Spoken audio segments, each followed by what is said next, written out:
Ahora invitamos al ingeniero Luis Lanzavecchia. Él nos va a hablar sobre los manejos, tecnologías para la zona y experimentaciones en los campos productores de la región Mar y Sierra. Bueno, buenas tardes. A los que no me conocen,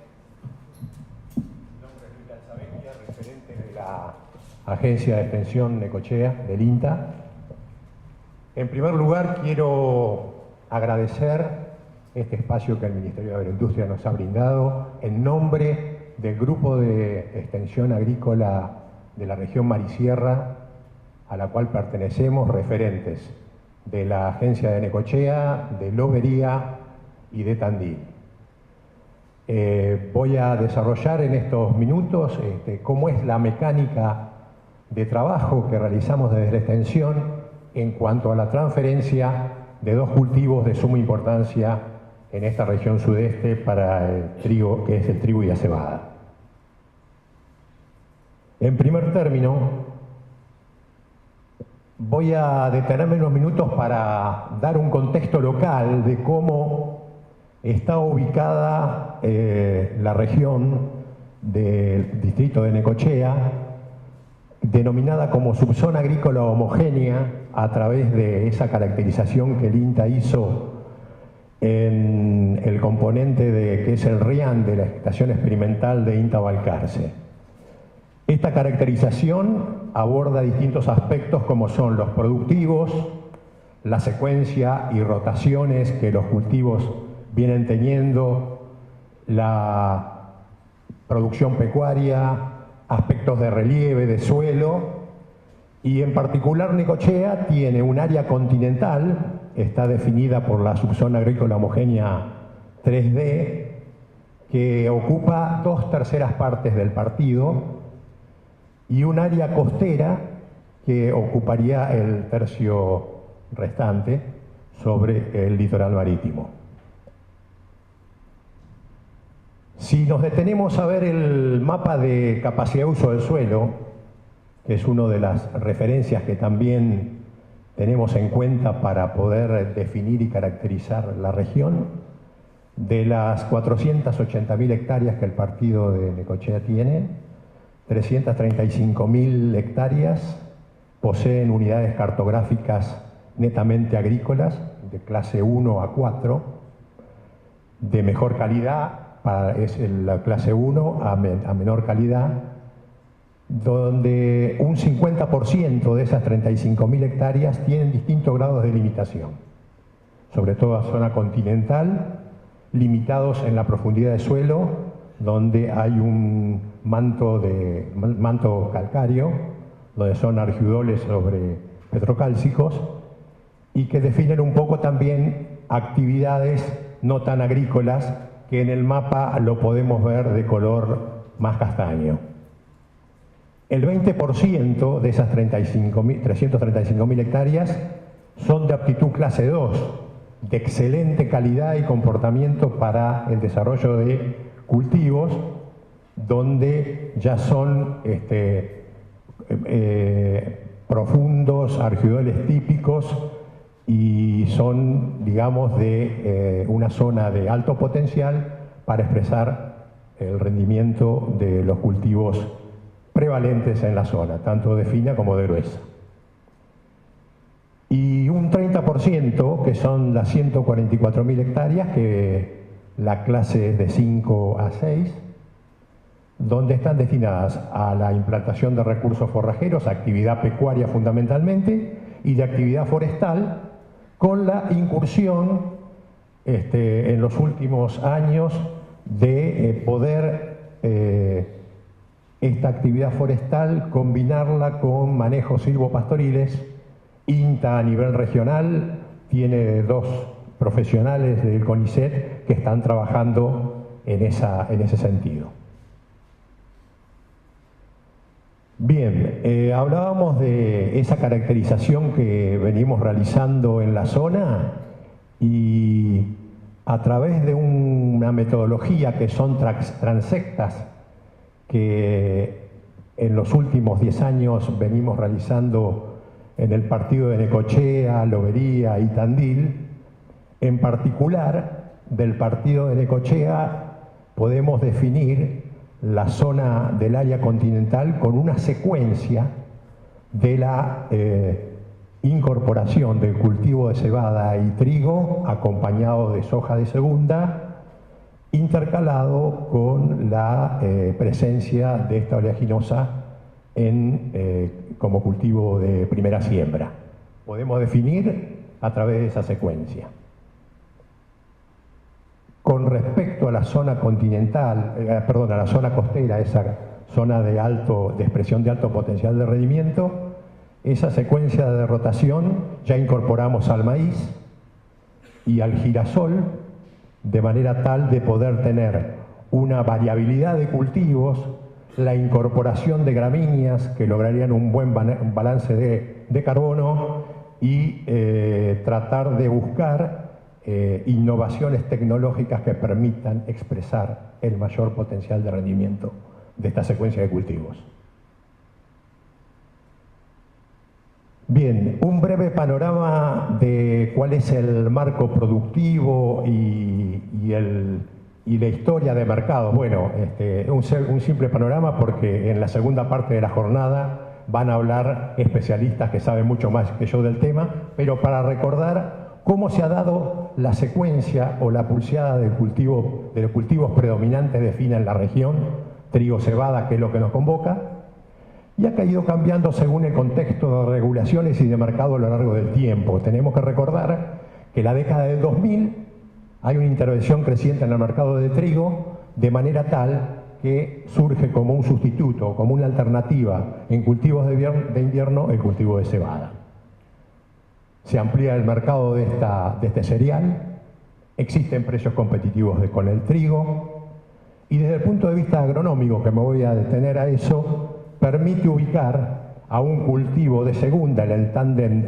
cultivo de fina y soja en una situación mucho más ventajosa, de allí que muchos productores hayan optado en este último tiempo utilizar la cebada y después soja de segunda. Respecto a lo que tradicionalmente, cuando el cultivo de soja comienza en la zona a desarrollarse, era el antecesor de trigo. Las últimas campañas, por suerte, las últimas 5 campañas, ha habido una recomposición del área de trigo en la zona. Las personas que dieron inicio a esta jornada hablaron de ello, por la reducción de la intervención del mercado y un debilitamiento en el perfil sanitario de cultivos de cebada. Situación que el año pasado se dio un poco a la inversa debido a la aparición de roya lineal en trigo y una atenuada incidencia de las enfermedades tradicionales en el cultivo de cebada. Definimos una tecnología aplicada de los ambos cultivos tratados en estas áreas que mencionamos. El área costera es una subzona que con tecnología aplicada, manejo adecuado de cultivos, espaciamiento, lo que es un monitoreo preciso y ventana de aplicación de fungicidas para el control de enfermedades, fechas de siembra. Ahí podemos definir altos rendimientos de producción en un rango muy superior al promedio histórico nacional, entre los 5.500 kilos de piso a 7.000 y más kilos por hectárea, con los materiales disponibles en este momento. Y el área continental, un área que está limitado fundamentalmente por profundidad de suelo, con poca capacidad de almacenaje de las ofertas hídricas, tenemos que ajustar un poco más las estrategias de eficiencia de uso de agua, y está caracterizado por tecnologías que apuntan a un manejo del espaciamiento, densidad de siembra, época adecuada de acuerdo a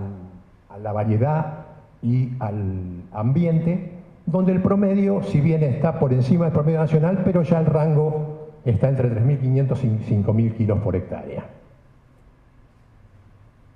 Este gráfico trata de explicar en cierta medida cómo es la mecánica de trabajo que el grupo agrícola de extensión en la zona trabaja, donde nosotros estamos ubicados en lo que es ensayo en campos de productores, con una proximidad a la situación del productor, y validamos lo que los grupos de investigación trabajan, en particular en la Estación Experimental Agropecuaria de Balcarce, y poder demostrar la articulación que nosotros tenemos. O sea, todo el trabajo que los grupos del área de investigación en agronomía realizan en los distintos aspectos, en debilidades y fortalezas del cultivo, nosotros validamos a través de ensayos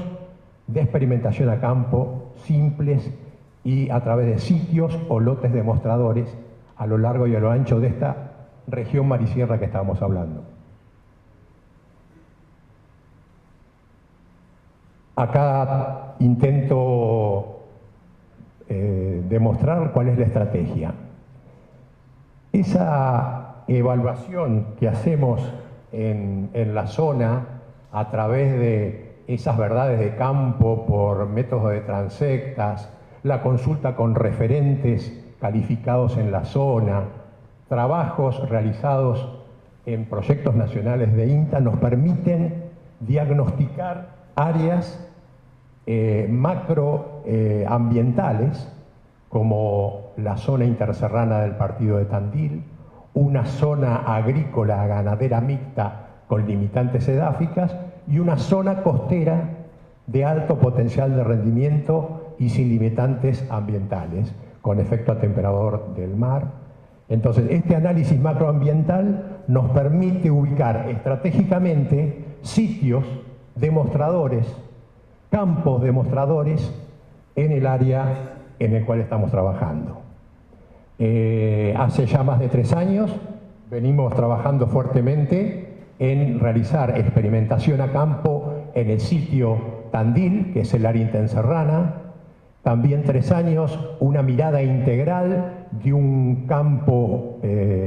típico de la zona de la zona norte del partido de Lobería, en la zona de la Alianza, donde ahí también es un campo demostrador, donde se analizan y se evalúan todas aquellas innovaciones tecnológicas en cultivos y en producción pecuaria. Es un productor típico de la zona. Y en una próxima, en próximas campañas estamos comenzando a trabajar en el sitio La Defensa, que es cercano al partido de Lobería, sobre la ruta 227, donde ahí vamos a empezar a hacer ensayos de cultivos, y el sitio La Mora sobre la ruta 88, donde ponemos un campo demostrador en esta zona costera que venía comentando anteriormente. Bien, un breve repaso de los experimentos en el territorio que hemos desarrollado.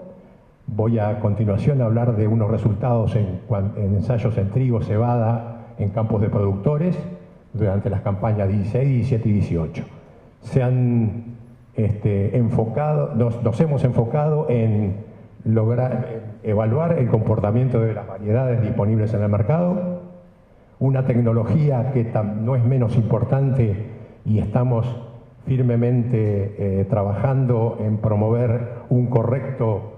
uso de terápicos en la simiente, en la semilla, con el agregado aditivo de promotores de crecimiento, y la estrategia nutricional de fósforo, nitrógeno como elementos base, y con el agregado de micronutrientes de azufre y zinc. Y una herramienta que se utiliza mucho en el apoyo al diagnóstico de fertilización nitrogenada, como es el uso de sensores en los cultivos, son los ejes principales en el cual se está trabajando fuertemente en la región. ¿Qué es lo que queremos lograr con esto? Ya mencioné algo de tener un correcto balance de carbono, y eso se logra a través de la incorporación en la rotación de gramíneas, obviamente el maíz como cultivo estival, y lograr una alta eficiencia en el uso en la incorporación de trigo y cebada con expresando todo el potencial de rendimiento con las tecnologías disponibles en la zona. De esta manera logramos incrementar rendimientos sustentables en el número de cultivos por año, y bueno, es una forma de disminuir y reducir todos los efectos negativos, como son una inadecuada estrategia de nutrición de nutrientes y combatir todas las adversidades, fundamentalmente plagas y malezas. Eso es un poco el rumbo, el norte que nos lleva a comenzar a tener esta línea de trabajo, a seguir teniendo esta línea de trabajo en nuestra zona. El año pasado se realizó un ensayo en el sitio agrícola de Tandil, que es parcelas de cebada, donde en un típico suelo de esa zona interserrana se sembraron distintos materiales comerciales y materiales experimentales el 23 de junio, con la modalidad de la región en cuanto a dosificación de nutrientes y tecnología de siembras. Los materiales estaban hechos bajo siembra directa en un antecesor soja, tuvieron una buena disponibilidad de agua a lo largo de todo el ciclo cuando se analizó el balance hídrico, teniendo una disminución en la oferta hídrica en base a la demanda del cultivo durante los meses de octubre y noviembre. Y la reserva de agua disponible con anterioridad explicaron en cierta forma o parcialmente los resultados observados, que paso a describirlos. Aquí se ve claramente las diferencias de rendimiento en este ensayo, donde se hicieron parcelas con alta densidad, 350 plantas por metro cuadrado, contra una densidad contrastante, 180, la mitad prácticamente, donde aquí podemos ver un promedio del ensayo de lo que es alta densidad, que es muy cercano a los 8.000 kilos por hectárea, y en baja densidad tenemos una diferencia de 1.300 kilos de diferencia. Evidentemente esto nos dio una conclusión de que las bajas densidades no permitieron aprovechar estas condiciones limitantes y ambientales del sitio y del año en cuestión, y es un trabajo que vamos a seguir desarrollándolo para lograr una correcta densidad de siembra y época de siembra en función de los ambientes que hay en la región, ¿no? Otro aspecto que también trabajamos es en el uso de terápicos de semilla, curasemillas, con el agregado o como es el aspecto aditivo del uso de determinados promotores de crecimiento, partiendo de la hipótesis de que un promotor de crecimiento lograría una mayor exploración radicular, logrando una mayor captación de aquellos nutrientes que son muy móviles en el suelo, como también poder lograr en determinadas situaciones de estrés moderados tener una situación ventajosa en el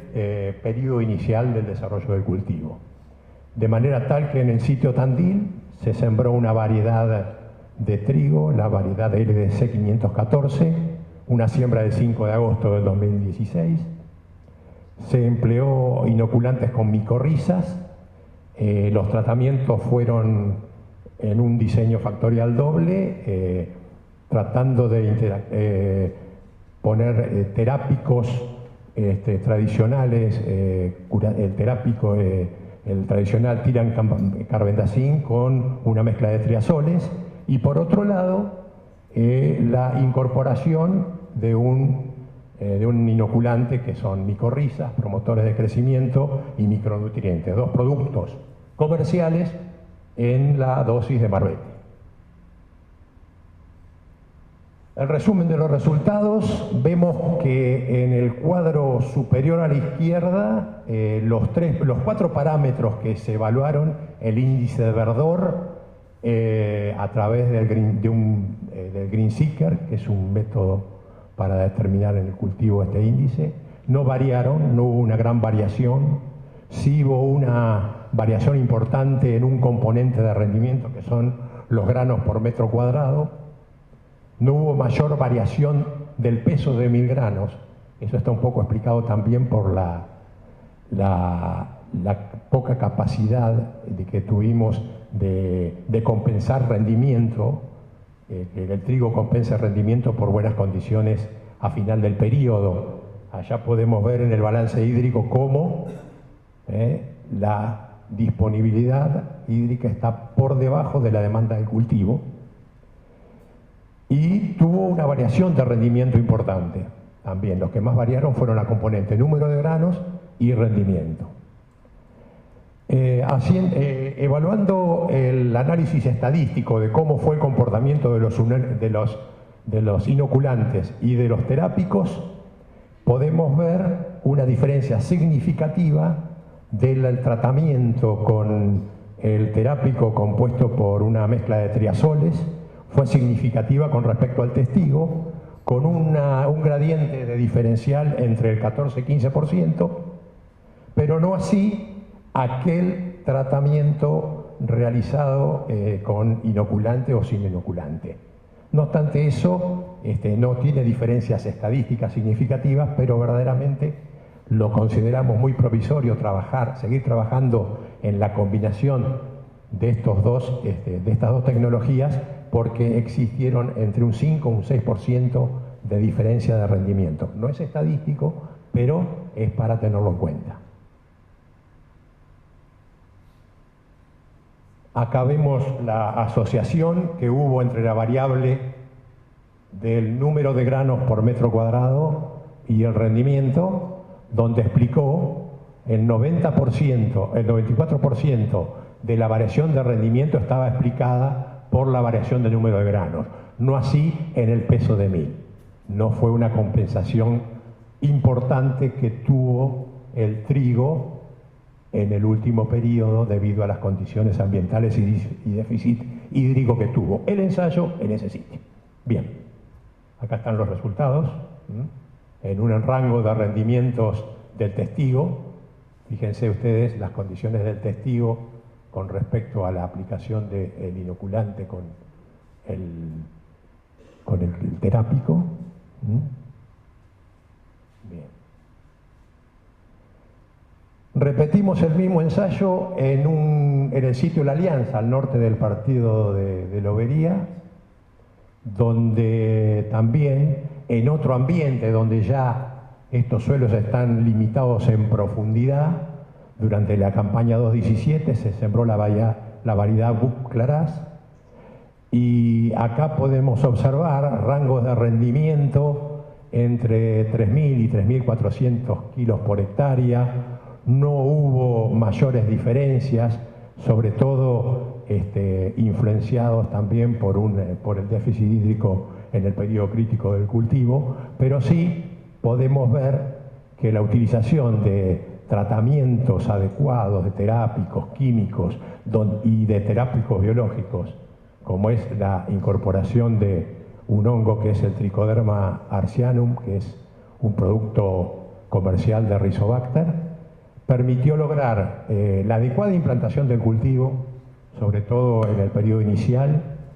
una adecuada sanidad inicial, que son datos que no presentamos, todavía no están ni evaluados, y rendimientos que son similares al tratamiento, en definitiva, de semillas, con mezcla de insecticidas y curasemillas. Lo que podemos sacar en conclusión acá, que es importante no soslayar el tratamiento adecuado de una simiente cuando vamos a desarrollar o vamos a planificar un cultivo con expectativas de rendimiento importantes. Y por último, ensayo de fertilización, estrategia de fertilización de aditiva con fósforo, nitrógeno, azufre y zinc en trigo y cebada, es otra línea de trabajo en el cual nosotros estamos enfocados para atender las demandas que se están dando en la zona en necesidades de innovación tecnológica en trigo y en cebada. Evidentemente, trigo y cebada son dos cultivos que se han desarrollado alternativamente, como comenté anteriormente, en la zona, y normalmente se trata o se toma la tendencia a utilizar estrategias similares del trigo con la cebada. Son dos cultivos que por su desarrollo, por su comportamiento al aprovechamiento del agua, su crecimiento, el manejo que debe llevar y de enfermedades, son estrategias distintas que tenemos que tomar. De manera tal que el objetivo de este trabajo fue cuantificar diferencias de los incrementos de rendimiento con agregados, aditivos, es decir, tratamientos con fósforo, tratamientos con nitrógeno, nitrógeno y fósforo, con el agregado de azufre, con el agregado de zinc, donde en otras regiones, no la región sudeste, se han hecho experimentaciones adaptativas donde ha habido ciertas respuestas con el agregado de estos micronutrientes. Es un ensayo también realizado en esta zona interserrana de la región Marisierra, similar a la que se hizo el trabajo de épocas de siembra en cebada. Aquí tenemos los datos de los análisis de suelo. Un suelo relativamente profundo porque vemos en 100 centímetros son la capacidad de exploración del cultivo. Y abajo tenemos los tratamientos, el testigo con fósforo, con 100 unidades de nitrógeno. Estos son unidades del elemento, no son kilos del producto, del fertilizante o del producto formulado. El agregado de fósforo y nitrógeno, con el agregado de fósforo, el agregado de azufre a fósforo y nitrógeno, en contraste al tratamiento de fósforo y nitrógeno, y el agregado de zinc. Ese es el diseño en el cual este tratamiento se fue desarrollando. Y aquí tenemos los resultados. La variación de rendimiento en cebada fue un rango muy inferior a lo que fue trigo, y eso también influenciado por la poca capacidad que tiene de compensación en cuanto al llenado de grano y el poco macollaje, o en definitiva la poca cantidad de granos por unidad de superficie que tuvo, pero vemos que los rendimientos promedio del ensayo fueron muy similares. Y aquí se puede ver el salto importante que tienen los resultados cuando, con respecto al testigo, fundamentalmente tuvimos 1000 kilos de diferencial de rendimiento cuando se complementó con una adecuada estrategia de nutrición nitrogenada, donde la respuesta al agregado de fósforo solamente superó o no llegó a superar los 250 kilos por hectárea con respecto al testigo. Bien, este último trabajo nos invita a seguir trabajando en la combinación de las estrategias de dos nutrientes tradicionales, dos macronutrientes como fósforo y nitrógeno, y también el agregado aditivo de lo que es azufre y zinc, y manejar herramientas de diagnóstico para tener una correcta aplicación en el manejo de nitrógeno cuando estamos buscando determinada calidad en trigo o lograr un destino adecuado de lo que nos está demandando el mercado de cebada. Bien. Para terminar, acá están los contactos de los referentes de las agencias que conformamos esta red de extensión agrícola, la agencia Tandil, el ingeniero agrónomo Marcelo Sabando, que estuvo hoy presente en este espacio en Tandil, en Lobería el ingeniero Juan Reguerena y el ingeniero Ignacio Besteiro, y aquí en Necochea, quien les habla. Bueno, creo que he cumplido en tiempo y forma con la exposición, así que le agradezco a todos ustedes la atención y cualquier consulta estoy a disposición de ustedes.